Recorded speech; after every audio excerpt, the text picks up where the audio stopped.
You're listening to They're gonna call it a hard foul. They're gonna call it a hard foul.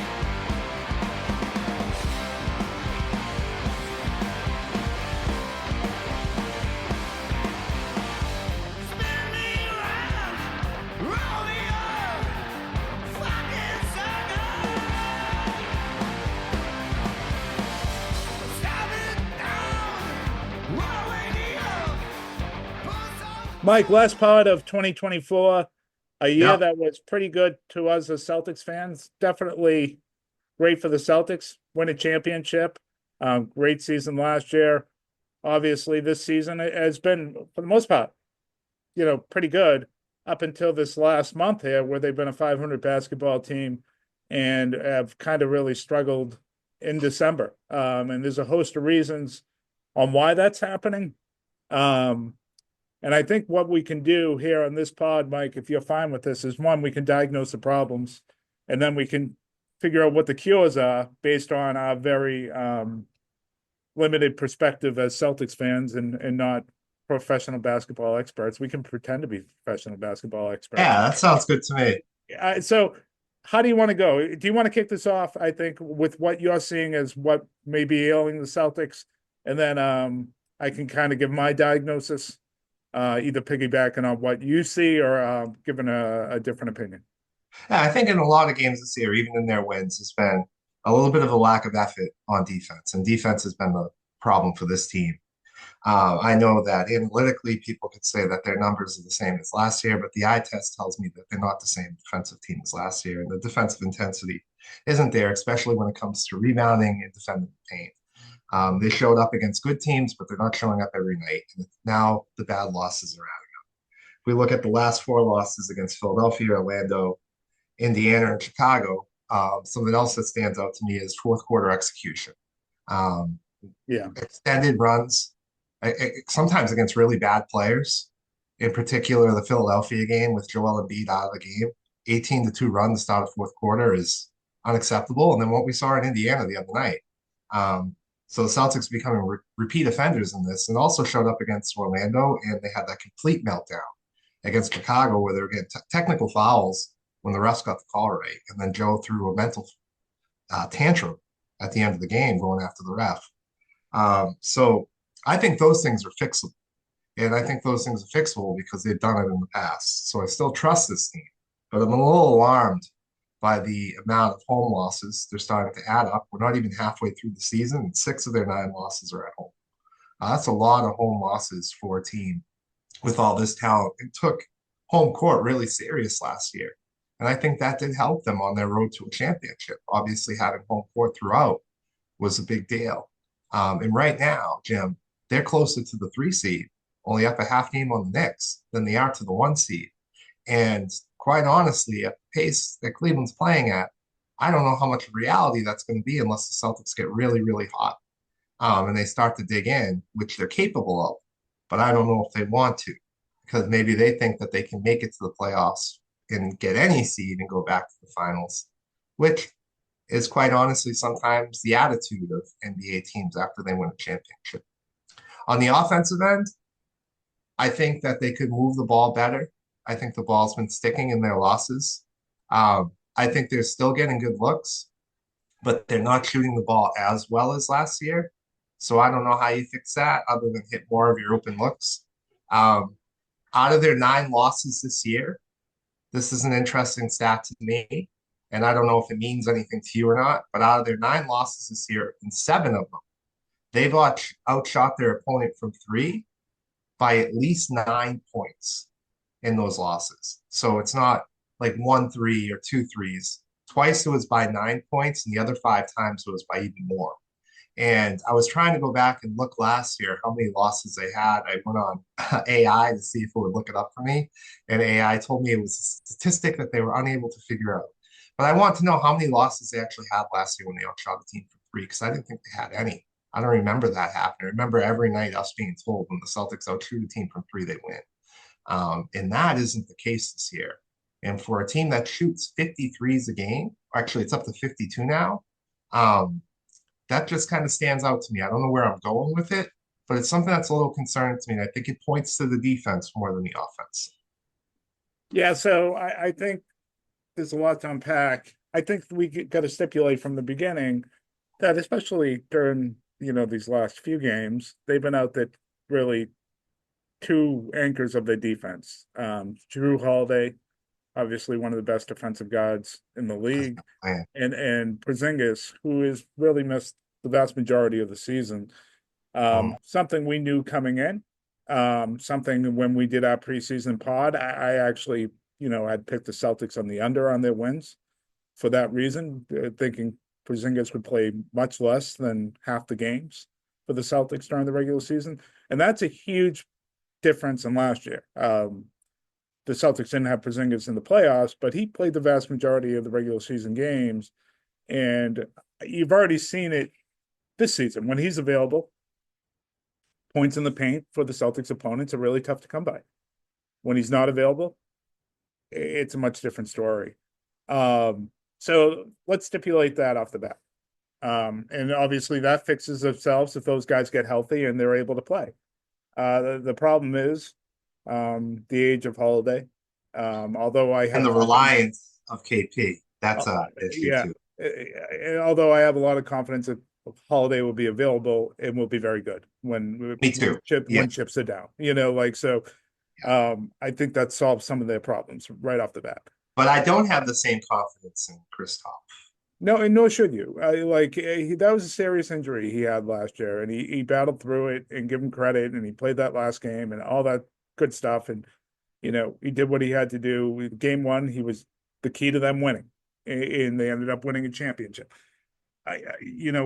How that looks this year. Like we said, we didn't care about the regular season with him to start the season. So that means if we're being true to our word, we got to take some of these lumps that are going to come with that. And if he's healthy in the playoffs, it changes the way they look considerably, whether they're playing in the Boston Garden or anywhere else. And I think if he's healthy, this team is the favorite without a doubt, regardless of seed or anything else. Now, there are problems that are concerning on the defensive end, some that I think are a confidence issue and can be fixed, and some that I think, without Porzingis especially, you need to be really concerned as a Celtics fan. So the confidence issue, I felt like against the Pacers, that was not an effort issue. I watched on the defensive end. I thought they were digging in. I just didn't think they were very good. And, I think what really highlighted that to me is the Celtics get within 2 or 3 on a Tatum and one with about 7 minutes to go in the fourth quarter. Rick Carlisle, as he's so great at doing, calls a timeout to stem some momentum. But it really felt like this was going to be a game that went down to the wire. The Celtics went out and played 22 seconds or 21 seconds of really good defense. And then what happened? Halliburton caught the ball off a handoff, got an angle. The Celtics did not switch properly, and then there was no rim protection, and he had a nifty layup, but it didn't really even have to be a nifty layup. He could have just went strong, but he caught the handoff, right hand dribble. That's what you want to take away, and he went baseline and scored. And from there, the Pacers didn't miss for the next 5 possessions, and the Celtics, even though they got open looks, couldn't hit. And you could say it's make miss, but I would tell you that the Pacers over the next few possessions were able to find the Celtics in compromises positions on their switches. Yeah. And I just think the Celtics were a little bit late on angles. They weren't able to scramble out of bad switches like they typically are able to do, and they don't have rim protection. And that's the bottom line. They don't have rim protection, and the Pacers made a point to prove that, especially the first 5 possessions of the game. The first 12 points were all in the paint. They were just basically straight line drives or getting Miles Turner or Siakam on a switch near the basket and scoring pretty easily. Again, I don't think it was an effort. I think it was not being able to execute. Now the Pacers, when they're going right, and right now they're going right, they're fabulous on offense. I don't know if people remember that game 7 versus the Knicks last year. I know the Knicks were hobbled, but there was nothing they could do to stop the Pacers. And once they get hot and once they get confident, they have a bunch of guys that believe they can make shots and do make shots. And that's what ended up happening. So when the Pacers were getting you in this position, they weren't going to do you any favors by missing, like some teams will. Because that's just how they operate when they're going well. And so I thought the Pacers took it to them, and I thought the Celtics could not beat it back. And I thought that wasn't an effort thing. I thought that was just an execution thing. And I agree with you. I think it was an execution thing because, yes, the Pacers were playing well, but there's no excuse to let a team go on a 13-0 run in the fourth quarter with all the talent you have at home. And the Pacers aren't an excellent defensive team. So your inability to execute on both ends was alarming for me because, again, we saw this against Philadelphia. No, but I thought the Pacers guarded them well as they could. The Pacers played really hard, and the Celtics missed shots, and they missed shots. But it gets very difficult to win, especially against a team that's that good offensively when you have to match them shot for shot. I don't care where you're playing and how you're playing. If you go into a rut for a minute or 2 minutes like the Celtics did, the game was over. Well, it was actually a 5-minute run. The Celtics went 5 minutes without scoring a basket in the fourth quarter. Yeah, but it was like those 4 or 5 possessions where the game was over. So even if the Celtics had got back into it the last 2 minutes of that rut, it was over. The Pacers had essentially ended the game. It was 13, 14 points. But I don't think, like, you understand the overall point is that this is kind of repeating itself. We saw it against Orlando. We saw it against Chicago. So that's the trend that's most concerning to me in this. Yeah. And again, so I think a lot of people looked at the Sixers game because of who was out there was effort. I don't think it was effort again. They could not defend the screening role. They could not stop Maxey.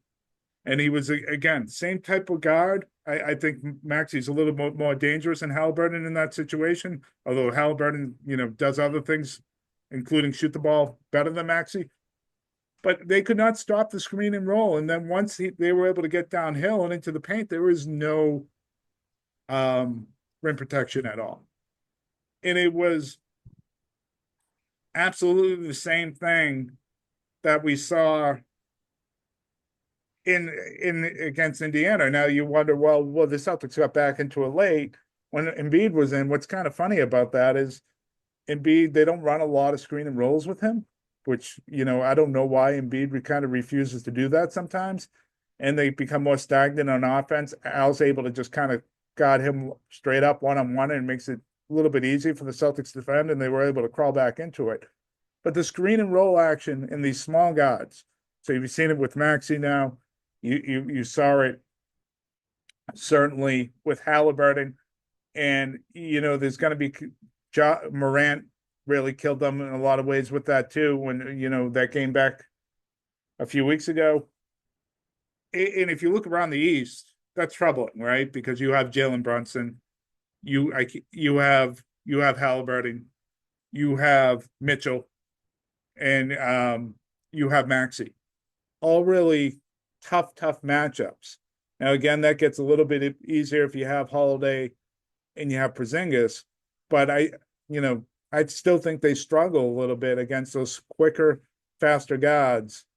And I don't know what the cure for it is right now, Mike. I really don't. That's the thing that's so concerning to me. They always have. And I mean, part of the issue with Philadelphia, too, is that, yeah, Caleb Martin shooting 28% from 3, but in his career, since like the Miami game, he's like 50 for 100. Yeah. At what point do you get out of him? Because they didn't get out of him. Even in that was the Maxey problem. So everything kind of Maxey is beating you up so badly off that screening roll that if you don't have help, he's just having uncontested layups and uncontested 15-footers or 3-pointers. And he was the best player on the court. And so your inability to stop that screening roll draws your help away from your shooters now. And you almost have to live with Martin. But I think it's also a lack of detail on defense because there's 0.8 seconds left and Maxey is able to get a layup off. Like you can't. I mean, they didn't even throw 2 guys at him. which would have made sense when there's no time to shoot the ball. Yeah, I think a lack of focus sometimes is a part of the issue that comes from. I know you don't think it's a lack of effort, but I think there's a little bit of that with this team. I think they could do a better job I with think it's some. more of a lack of confidence. It I might think be, it's a lack of confidence on that end where they're getting beat so bad that they're questioning what they're doing and doing everything a half second late. yeah, and it's It was killing them. going a second late. I think, and to me, that stems from not being able to stop the penetration. You have one guy right now, one guy that is picking up ball pressure high and doing a pretty good job on it. But once they're able to break away from Jaylen Brown, the offense falls apart. I mean, the defense kind of falls apart. And as far as the offensive side, I hear what people are saying about the threes. To me, it isn't as much about how many threes, it's the quality of the shot. I thought at the beginning of the game and then at points in that fourth quarter stretch, they weren't getting paint touches and they were taking quick threes. Some of them were wide open, some of them were open, but I feel like the Celtics are at their best when they're getting paint touches. And I don't think they've done that enough to open up their offense. I agree. I completely So agree with I don't that. know. Yeah, To me, that's a big that's a deal. fixable thing. I look at it too as last year they shot 43s a game and they won a championship. I think 52 threes a game is a little outrageous that they could be getting better shots because with more paint touches you're going to get more paint points. And they weren't it wasn't like they didn't get paint points last year. And they were able to win a lot of games last year when the 3-point line was taken away. For example, like that Orlando game. Orlando just took away the 3-point line. And if you watch what the Knicks did, the Knicks just didn't shoot threes. They only shot 13 threes against Orlando the other night, still beat them by 20 something points because this took it to the paint over and over again.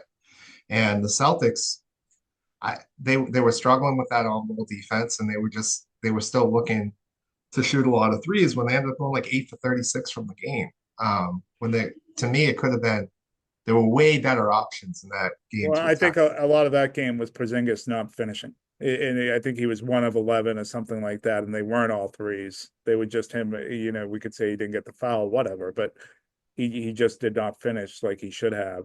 And I would guarantee you again, if a lot of this is a Porzingis factor with this team. I bet you their 3-point attempts are down in the games that he plays compared to when he's not in there. And again, you're playing Al Horford, and But on the offensive end, have we even seen them post up Jaylen Brown and Jason Tatum much this not as year? much as they should, and they definitely should Yeah. have against the Pacers. Yeah, that's how you slow the game down. That's how you slow down those runs.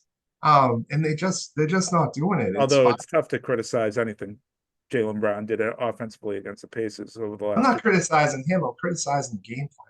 Yeah, I like the 5 out because it gives you such an advantage on offense, but you have to be able to do other things.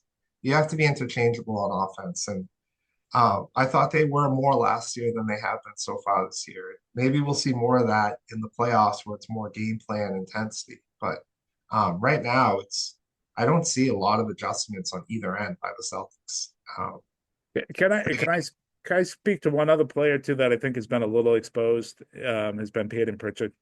As good as he has been this season, Missoula had to take him off the floor against the Pacers, and they needed that ball pressure defensively. But he had 2 awful turnovers, and then was not making shots in the fourth quarter that led to him, not being out there. And they needed his good stuff that he was, capable of doing. Well, they did in the first half. Yeah. Yeah, and so he wasn't out there.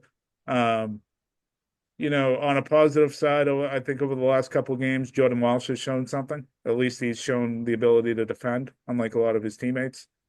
And I think that's earned him minutes on the floor. But Mm-hmm. I think, Mike, there are things that I think we look at here that I think you'd agree that they can fix, right? Offensively, they can definitely get things better. If guys get healthy, it cures a lot of ailments.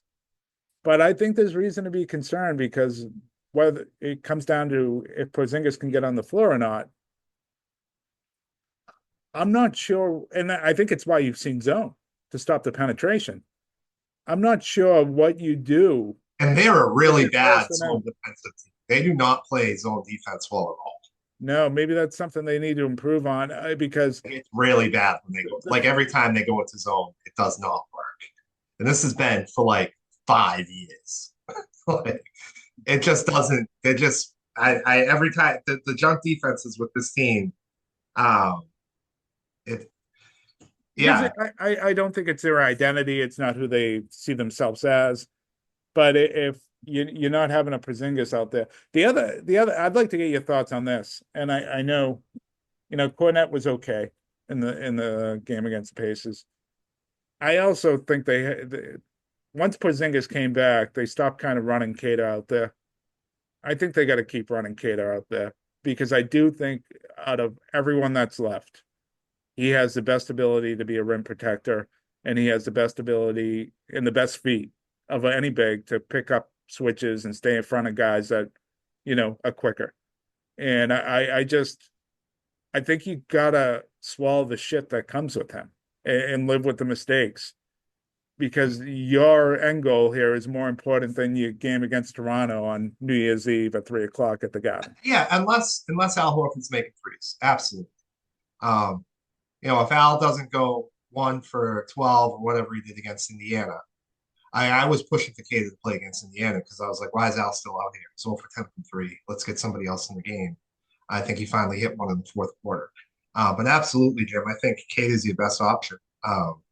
Kate and Cornette defensively over Al right now until Al shows us something on the defensive end, which he's not really showing us much right Yeah. No, now. no, No. especially against the screen and roll. Like I think you got to run Cater out there, and I would run him out there against this stretch coming up. And I find this all. By the way, none of this really makes me angry. I actually find this all kind of interesting. I think this happens a lot with the championship team. They're battling adversity for the first time in a couple seasons. Let's see how they respond. And I think this 4-game trip it's going to The show. month of January is going to show something Yeah, because it's yeah. not just this 4-game trip. There's a couple of these coming up. Yeah, but I think in particular this 4-game trip with the Yep. way things are going right now, it's kind of I'm looking forward to it. You have Minnesota, Houston, Oklahoma City, and Denver.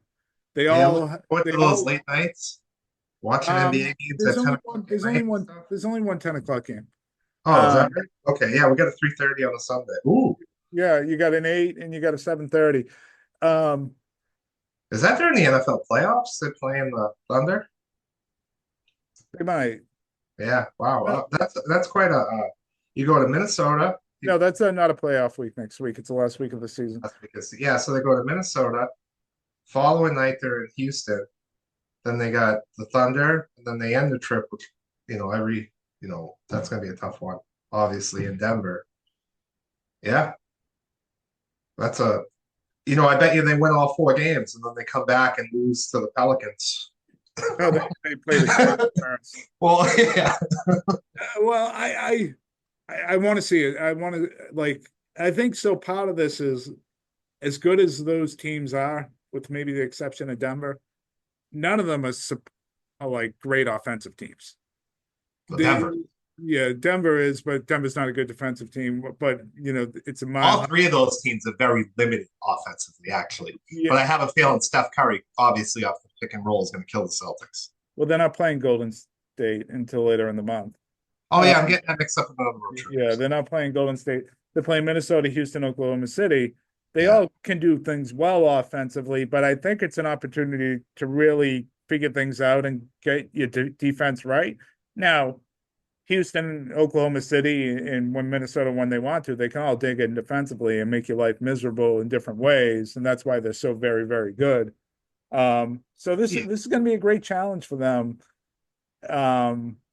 Well, yeah, the other thing that concerns with the OKC game is they play like Memphis, right? With that attacking style that you got to be ready for. I think clearly the Celtics just weren't ready against Memphis defensively for that kind of offensive attack. And then with the way Hartenstein's playing right now, if Porzingis isn't playing, that's a huge advantage for Oh OKC. yeah, and he's a great defensive player, and like I think that's Offensive gonna, rebounding too. yeah, Yeah, he's a great defensive player. Like they're really, really good defensively. They're the best team in the league defensively. Houston's very good defensively as well. So they're going to challenge you in that way. And obviously SGA is really good. I actually think the Celtics can match up with him pretty well. 31 a game. Yeah. You Whew. know, I think they can match up. You look at those teams that they're playing, what they don't have is that electric kind of smaller guard that has killed the Celtics recently. They have some really good wings, some good inside presence, those type of things, but they don't have that smaller guard that has killed the Celtics recently. So it could be a good way to figure out things and get things in order. Obviously, it would help if you have Holiday or Porzingis coming back, but I think, you look at this as the Celtics. If you're facing adversity right now, I want to see them take 3 or 4.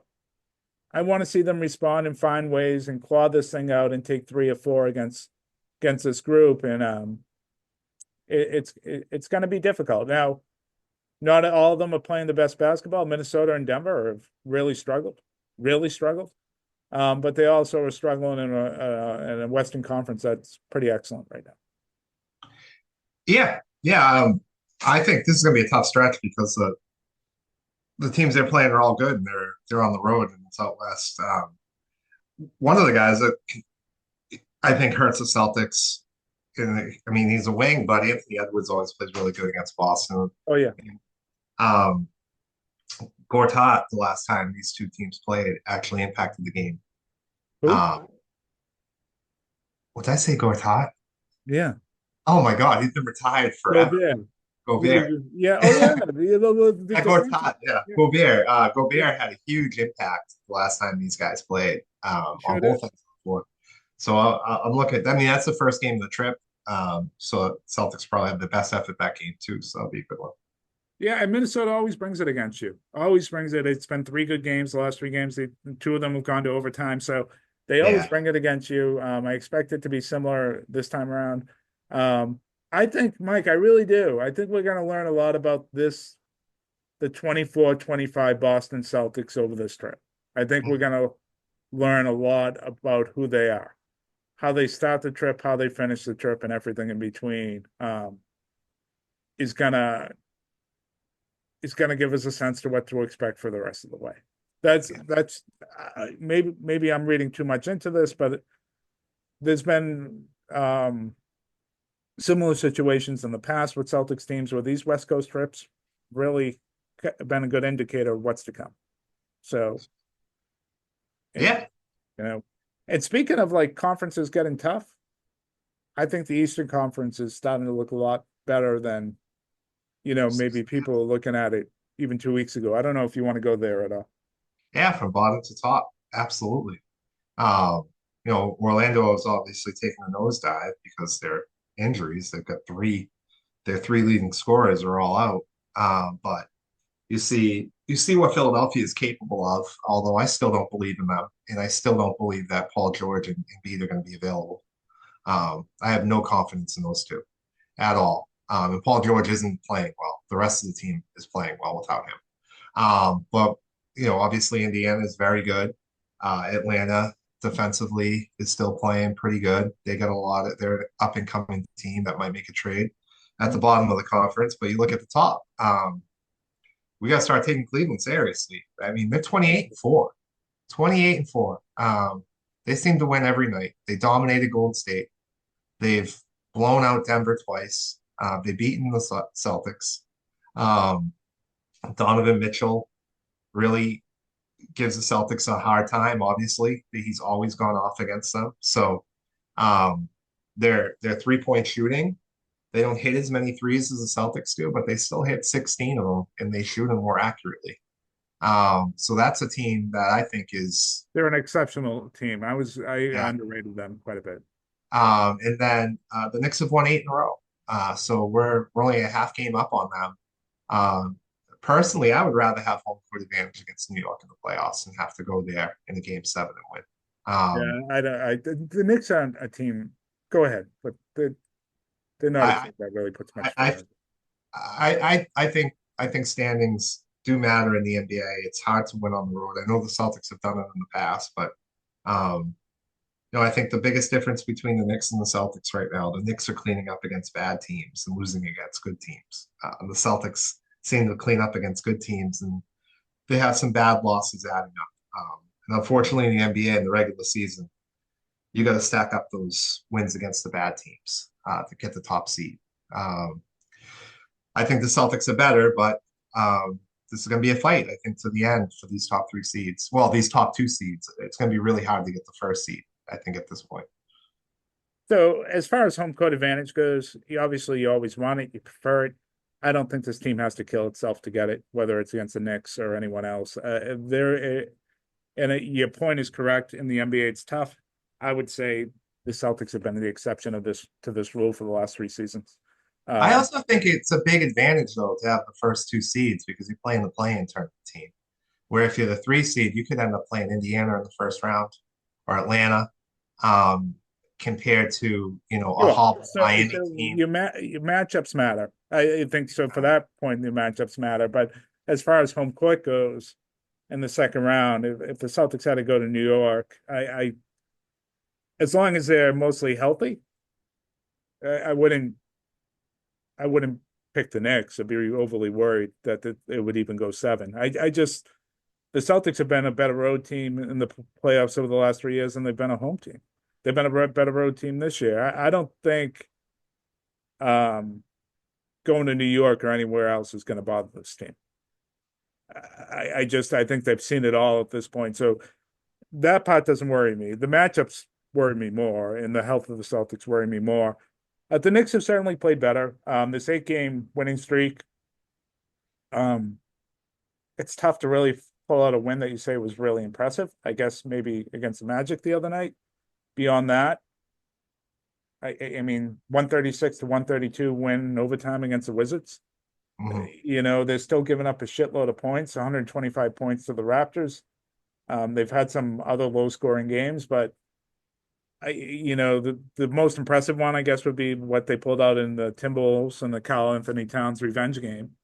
But beyond that, I think they still have some of the same issues defensively that they're going to have in the playoffs, which is a really small guard that you can find mismatches with and a center that you can abuse on the defensive end. And I don't think that's going to get fixed with scheme. I just think you are who you are. Your other teams, though, do scare me a little bit more. So I agree with you on the Sixers. I think the likelihood that those guys are going to be healthy and in shape to get through a playoff 0%. gauntlet isn't a reality. But if No, they are, it's they not. they cause a lot more problems for the Celtics than the Knicks do. I think that Pacers team that you saw here the other day, when they're rolling like they are and like they did for the most part in the playoffs last year, they caused that Celtics team a lot of problems. Those Yeah, four but at the end games, of the day, with the Indiana team, if the Celtics are locked in with Brown and Tatum healthy, even without KP, it's going to come down to fourth quarter execution of yep. superstars in the playoffs. And if I'm an Indiana fan, that's what would scare me. And if I'm a Celtics fan, I would be extremely disappointed if they lost the series to Indiana when you have Jaylen Brown and Jason Tatum. But if we're only worried about fourth quarter execution as being the difference, that's a team figuring it out or not. That isn't a talent thing. Well, So it is a talent thing because they don't have the guys to execute in those moments like we do. I don't think Miles Turner is going to show up in the fourth quarter of a playoff series like he did in the regular season. I don't think Obi Toppin and Aaron Nesmith are going to be those superstars. yeah, It but I think doesn't happen in Matherin the NBA. and why am I going to pronounce his name wrong? Guy with the N there. Um, Nimhard? Nimhardt. Yeah, I'm sorry, I was drawing a blank. Nimhardt, Halliburton, Siakam, all guys that are very capable. Superstars. McConnell showed that he's very capable in those spots last year.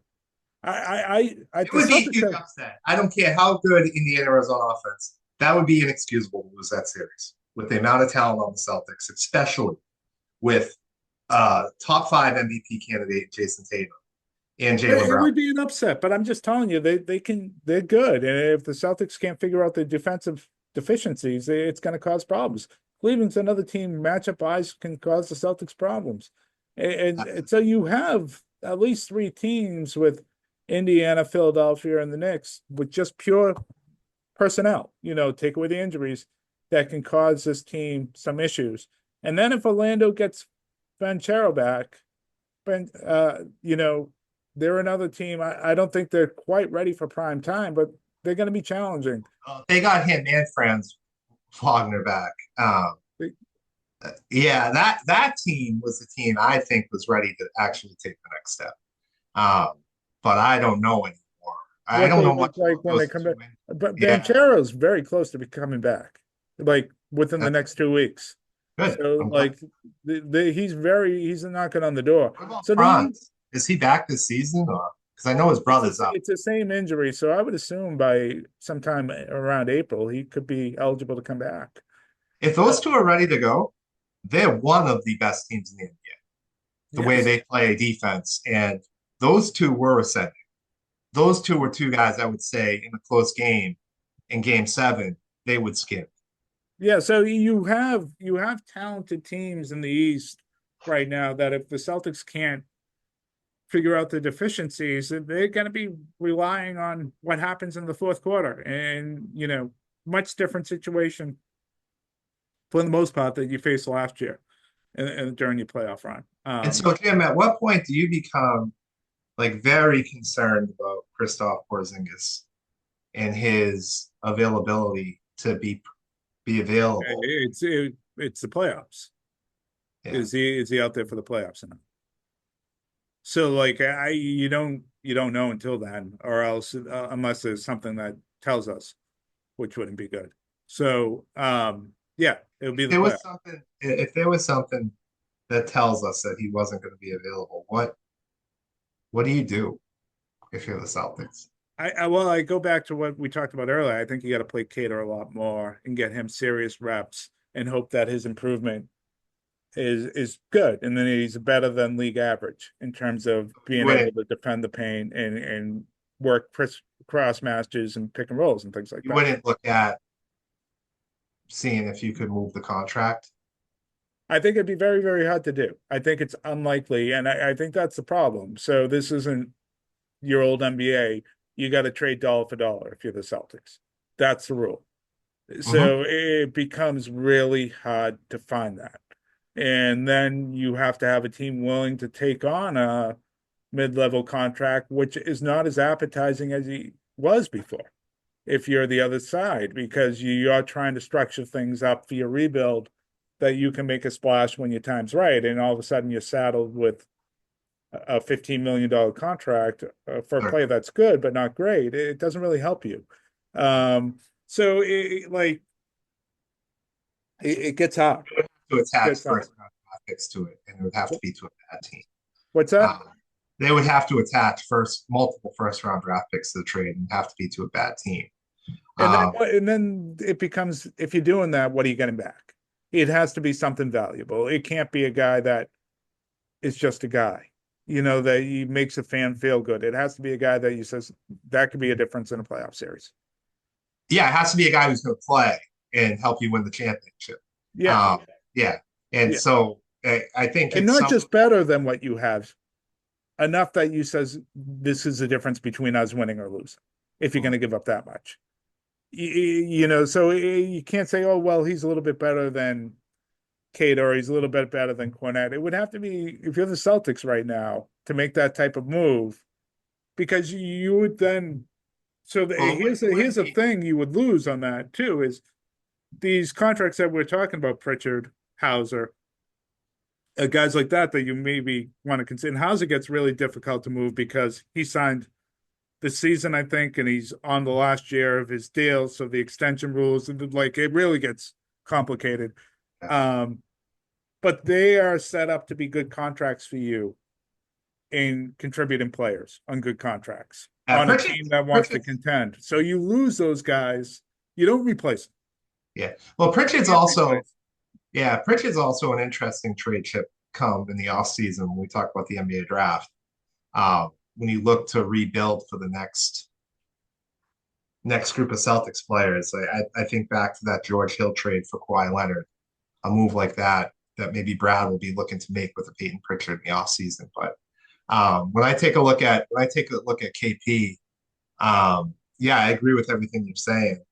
But if he is out for the year and something does happen, I think you have to investigate it. When I looked at it, like the best player whose contract matched his was like Jabari Grant in Portland. So it wasn't great. Um, Yeah, it's not worth it. yeah, well, if it wins you a championship, it's worth it. I don't But think he's a player that makes that type of difference. So yeah, he's not a great defensive player, which is where you have your biggest errors. So like you and I think your other option is, not moving him. You have an open roster spot. You probably have a player to match the contract of the big guy who plays in Utah because he's still on a rookie contract. Tesla. Yeah, you'd have to give up a lot of draft compensation for him, but that might be the type of guy if KP's out that could take you over the top.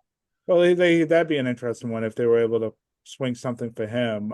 He would certainly help. He's minus on the offensive end, so he does Minus on the offensive end, but they get plenty offensively. yeah, but he definitely helps on the defensive end. Um, and there's always the other option of saying screw it. There's not a lot of ways to get better here, and you look to move a guy like Springer and maybe sign Lonnie Walker and just say, let's get better offensively. Let's load up on that way and try to beat the teams with the talent. I'm doing that anyways. Yeah. So I think like there are fringe moves that can be made. Obviously, Jordan Walsh has looked good over these last couple, fantastic. But when you look at Springer, when you look at Tillman, you look at those guys. What guys match those contracts? How can we move those out and get some other players in here? Is something I would be looking to do. I think your best bet is still internally, and that's why I'd play Cater against these really good teams right now. I'd play him over Cornette because the upside's just higher, and like let's figure this out. And even if Porzingis is available, I'm finding ways to get Cater minutes right now. I thought when he went through that stretch of really struggled, and then we saw the improvement. We saw him not make those same mistakes again and start to play better and really move his feet and stay in front of guards. And he has been a guy that has shown constant ability to improve. I think that's the thing you have to figure out first, and then on top of that, your ball pressure needs to be better. You need Holiday healthy. Holiday does help significantly on what you want to do on that end.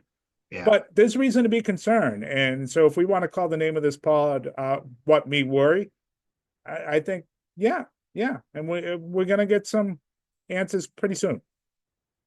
So, Mike, I don't know, want to close this out? Anything, Happy New Year's to the folks? No, I got nothing else to. All right, Mike's got nothing else. Neither do I. Happy New Year to everybody. We'll see you in 2025.